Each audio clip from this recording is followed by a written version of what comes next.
పాపం AP develop చెందటం, AP యువతకు ఉపాధి అవకాశాలు లభించి ఆర్థికంగా అభివృద్ధి చెందటం వైసీపీ పార్టీకి జగన్మోహన్ రెడ్డికి నచ్చట్లేదు. ఎందుకనంటే జగన్మోహన్ రెడ్డి ఇంటెన్షన్ ఏంటంటే పథకాల రూపంలో ప్రజలకు ఎంతో కొంత నేను పడేస్తే వాటిని తిని వాటి మీద ఆధారపడి బ్రతకాలి తప్ప వాళ్ళంతటా వాళ్ళు స్వయంగా వాళ్ళ కాళ్ళ మీద వాళ్ళు నిలబడకూడదు, వాళ్ళ పిల్లలు చదువుకోకూడదు, వాళ్ళ పిల్లలు ఉన్నత ఉద్యోగాలు చేయకూడదు, ఐటీ సెక్టార్లోకి వాళ్ళు రాకూడదు. ఇది జగన్మోహన్ రెడ్డి ఇంటెన్షన్. ఎందుకంటే అందుకనే గతంలో ఏదైనా ఉద్యోగాలు ఇప్పించాయి అంటే చేపల మార్కెట్లను రొయ్యలు పీతల మార్కెట్లు ఇచ్చేసి మీరు చేపలు అమ్ముకోండి, రొయ్యలు పీతలు అమ్ముకోండి అని చెప్పాడు జగన్మోహన్ రెడ్డి. మీకు గుర్తుందో లేదో బెస్ట్ అవైలబుల్ స్కూల్ పథకం అనే ఉంటుంది. దళితులు ఎవరైతే ఉంటారో, ఎస్సీ ఎస్టీ చెందిన పిల్లలు ఎవరైతే ఉంటారో వాళ్ళు కార్పొరేట్ పాఠశాలలో ఫ్రీగా చదువుకోవచ్చు. సో ఆ బెస్ట్ అవైలబుల్ స్కూల్ పథకాన్ని కూడా జగన్మోహన్ రెడ్డి నిలిపేశాడు. ఎందుకంటే ఆ కింది స్థాయి వాళ్ళ పిల్లలు వెళ్ళిపోయి కార్పొరేట్ స్కూల్లో చదువుకుని రేపు పొద్దున వాళ్ళు ఉన్నతవంతులు అయిపోతే జగన్మోహన్ రెడ్డికి నచ్చదు.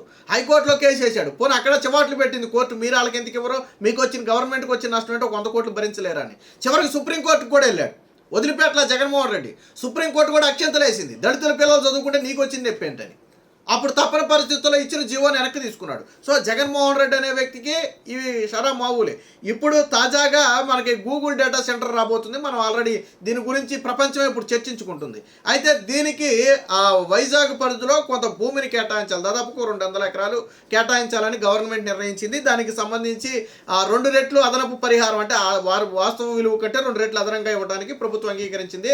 దాదాపుగా రైతులందరూ కూడా దానికి సుముఖంగా ఉన్నారు. అయితే ఇక్కడే జగన్మోహన్ రెడ్డి తన మార్కు చక్రం తిప్పాడు. వాస్తవానికి ఏంటంటే వైసీపీలో జగన్మోహన్ రెడ్డి ముఖ్యమంత్రిగా ఉన్న సమయంలో కొంతమంది వైసీపీ నేతలతో పాటు కొంతమంది జగన్మోహన్ రెడ్డి తొత్తులుగా మారినటువంటి అధికారులు ఏం చేశారంటే కొన్ని ప్రాంతాలలో ప్రీ హోల్డ్ అంటే కొన్ని భూములను వాళ్ళ ఆధీనంలో పెట్టుకున్నారు. దాదాపుగా ఒక 200-300 ఎకరాలకు పైగా వాళ్ళ ఆధీనంలో పెట్టుకుని దళితులతో అగ్రిమెంట్లు కుదుర్చుకుని రెడీగా పెట్టుకుని ఉంచుకున్నారు. ఆ రోజుల్లో వాళ్ళు ఎకరానికి ఇస్తానని చెప్పింది 5-6 లక్షలు మాత్రమే.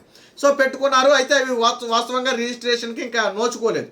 అయితే ఇప్పుడు ఆ గూగుల్ డేటా సెంటర్కు సేకరించబోయే భూములు ఆ పరిధిలో కూడా ఉండటంతో జగన్మోహన్ రెడ్డి తన విద్యకు మళ్ళీ పదును పెట్టాడు. జగన్మోహన్ రెడ్డికి తెలిసిన విద్య ఏంటంటే ఆంధ్రప్రదేశ్కు ఏ మంచి జరిగినా ముందు కోర్టులో కేసేయటం. ముందు జగన్మోహన్ రెడ్డి చేసే పని ఏంటంటే కోర్టులో కేసేయటం. ఇప్పుడు కూడా జగన్మోహన్ రెడ్డి తన బినామీల చేత ఏం చేయించాడు తెలుసా? ఈ విశాఖ గూగుల్ డేటా సెంటర్ కోసం సేకరిస్తున్నటువంటి భూముల విషయంలో కోర్టులో కేసు వేయించాడు. సరే ఆ కేసు ఎవరైనా బ్రతుకున్న వ్యక్తి వేస్తే బాగానే ఉండేది. చనిపోయిన వ్యక్తి పేరు మీద కేసు వేశారు. ఇది విచిత్రం. ఇక్కడ జగన్మోహన్ రెడ్డి ఒక పిటిషన్ అంటే తన బినామీలు, జగన్మోహన్ రెడ్డి బినామీలు ఒక పిటిషన్ వేశారు. ఆ పిటిషన్లో పేర్కొన్నటువంటి వ్యక్తి అసలు బ్రతికిలేడు.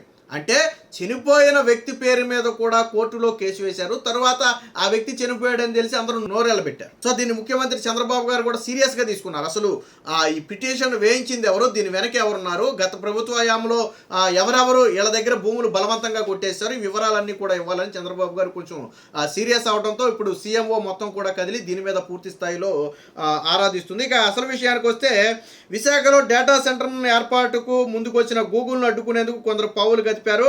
డేటా సెంటర్ ఏర్పాటుకు ప్రభుత్వం సేకరిస్తున్న భూముల్లో వైకాపా హయాంలో కొందరు పెద్దలు అలాగే ఐఏఎస్ బినామీల పేరుతో అగ్రిమెంట్లు చేసుకుని పాగా వేశారు. ఆ బినామీల్లో ఒకరు చనిపోయిన అప్పారావు అనే వ్యక్తి పేరు మీద కోర్టును ఆశ్రయించి తుర్లవాడలో భూసేకరణకు అవాంతరాలు సృష్టిస్తున్న తీరు ఇప్పుడు చర్చనీయాంశమైంది. వాస్తవానికి దీనికి ఇస్తున్నటువంటి భూమి ఆ తుర్లవాడ ఏరియాలో ఉంది. వాస్తవానికి ఆ ఏరియాలో ఇప్పటికే కొంతమంది బినామీలు అగ్రిమెంట్లు చేసుకుని అక్కడ పాగా వేశారు. భీమిలి నియోజకవర్గం తుర్లవాడలో గూగుల్ డేటా సెంటర్ ఏర్పాటుకు 200 ఎకరాలు కేటాయించాలని ప్రభుత్వం నిర్ణయించింది. రైతుల నుంచి భూములు సేకరించే ప్రక్రియ కూడా ఆల్మోస్ట్ కొలుక్కు వచ్చింది.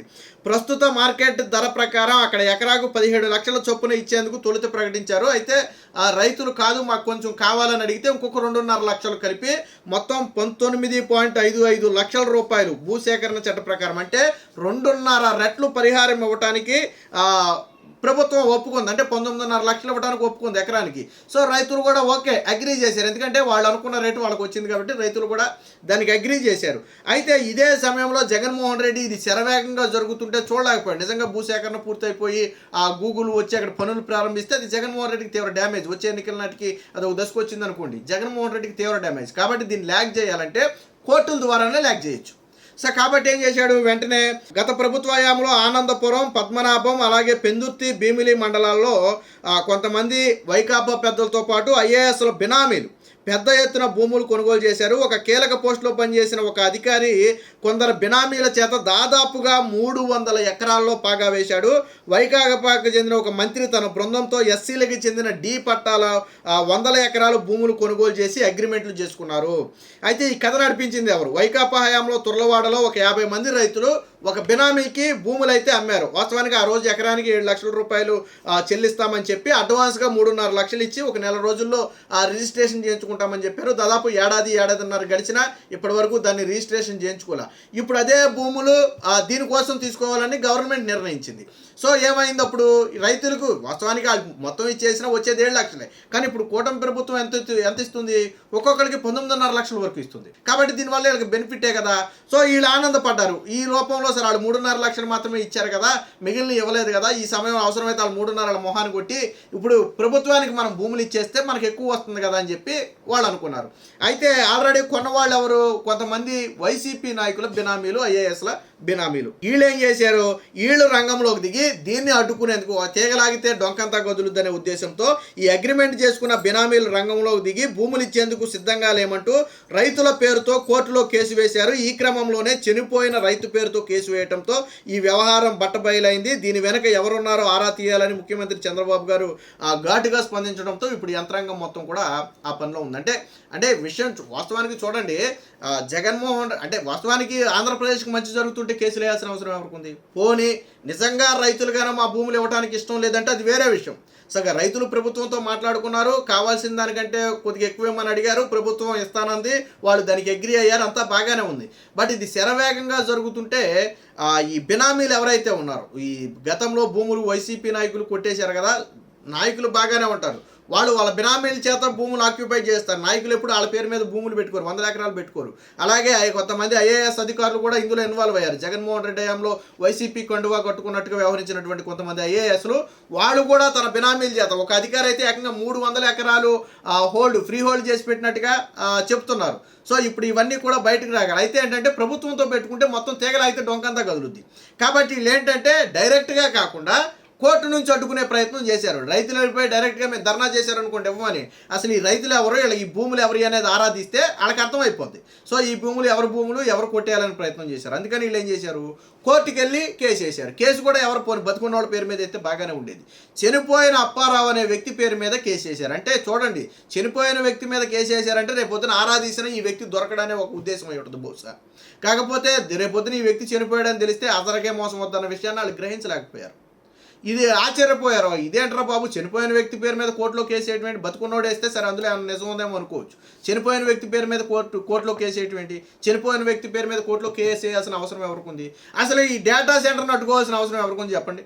ఎకరానికి 19.5 లక్షల రూపాయలు ఇస్తానని అగ్రిమెంట్ చేసుకున్నారు. 99.9% మంది జెన్యూన్ రైతులందరూ కూడా 100% మంది భూములు ఇవ్వడానికి ఒప్పుకున్నారు. ఎందుకంటే వాళ్ళ సమస్యలు ప్రభుత్వంతో మాట్లాడుకున్నారు, పరిష్కరించుకున్నారు. కానీ ఎవరైతే ఈ భూములు కొట్టేశారో, వైసీపీ హయాంలో కొట్టేశారో, వాళ్ళు ఇవ్వడానికి ఒప్పుకోవట్లేదు. వాళ్ళకు కూడా వాస్తవానికి లాభమే. ఎందుకంటే 6 లక్షలు 7 లక్షలు కొట్టేసిన భూములు ఇప్పుడు ప్రభుత్వం 18 లక్షలు 19 లక్షలు ఇస్తుంటే వాళ్ళకి నొప్పేముంది? కాకపోతే ఏంటంటే దీన్ని అడ్డుకోవడం వాళ్ళ ఇంటెన్షన్. కోర్టులో కేసులు వేసి దీన్ని ల్యాగ్ చేయడం అనేది వాళ్ళ ఇంటెన్షన్. సో అందులో భాగంగానే వీళ్ళు ఈ కుట్రకు తెరదీశారు. అంటే చూడండి, ఆంధ్రప్రదేశ్ అభివృద్ధి చెందితే చూడలేరు, ఆంధ్రప్రదేశ్కి పరిశ్రమలు రాకూడదు. జగన్మోహన్ రెడ్డి చేసింది ఏంటి? ఏదైనా కంపెనీ వస్తే దానికి భూములు ఇవ్వాలి, ఇన్సెంటివ్స్ ఇవ్వాలి, దానికి రెడ్ కార్పెట్ పరచాలి. కానీ జగన్మోహన్ రెడ్డి ఏం చేశాడు? నీకెంత నాకెంత, నువ్వు 100 కోట్లు పెడతావని నాకెంత ఇస్తావు, నీకు 100 ఎకరాలు ఇస్తాను నువ్వు నాకెంత ఇస్తావు, నీకు అది నాకు ఇది, క్విట్ ప్రోకో. జగన్మోహన్ రెడ్డికి అలవాటే కదా, 43,000 కోట్ల రూపాయల కేసులు ఉన్నది క్విట్ ప్రోకో మీదే. జగన్మోహన్ రెడ్డి అందులో పిహెచ్డీ చేశాడు, క్విట్ ప్రోకోలో పిహెచ్డీ చేశాడు. ఆ క్విట్ ప్రోకోని తట్టుకోలేక కంపెనీలో నెలకెళ్ళిపోయి, ఒరే బాబు నువ్వు వద్దు, నీ ఈ క్విట్ ప్రోకో మాకు వద్దు, ఆల్రెడీ నువ్వే పేకల్లో తిరిగిపోయి ఇప్పుడు మమ్మల్ని ఇరికిస్తావేంటని చెప్పి, నీకో దండం నీ పెట్టుబడులకో దండం అని చెప్పి వాళ్ళు వెనక్కి తిరిగి వెళ్ళిపోయారు.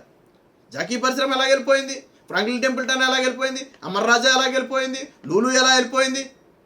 జగన్మోహన్ రెడ్డి వేధింపులు తట్టుకోలేకే కదా వీళ్ళందరూ గత ప్రభుత్వ హయాంలో ఎంఓయూలు కుదుర్చుకున్నారు. అదాని డేటా సెంటర్ కూడా పెట్టుబడి మొత్తం వెనక్కి తగ్గింది. జగన్మోహన్ రెడ్డి బాబు గారి హయాంలో 70,000 కోట్ల రూపాయలు పెట్టుబడులు పెడతానన్న ఆదాని డేటా సెంటరు తర్వాత పెట్టుబడులు పెట్టిన జగన్మోహన్ రెడ్డి హయాంలో పెట్టుబడులు పెట్టక ముందుకు రాలా. ఎందుకంటే జగన్మోహన్ రెడ్డి నిజరూపం అది. ఏది ఏమైనా ఆంధ్రప్రదేశ్ అభివృద్ధి చెందుతుంటే వైసీపీ నాయకులు చూడలేకపోతున్నారు అనడానికి ఇది ఒక నిదర్శనం.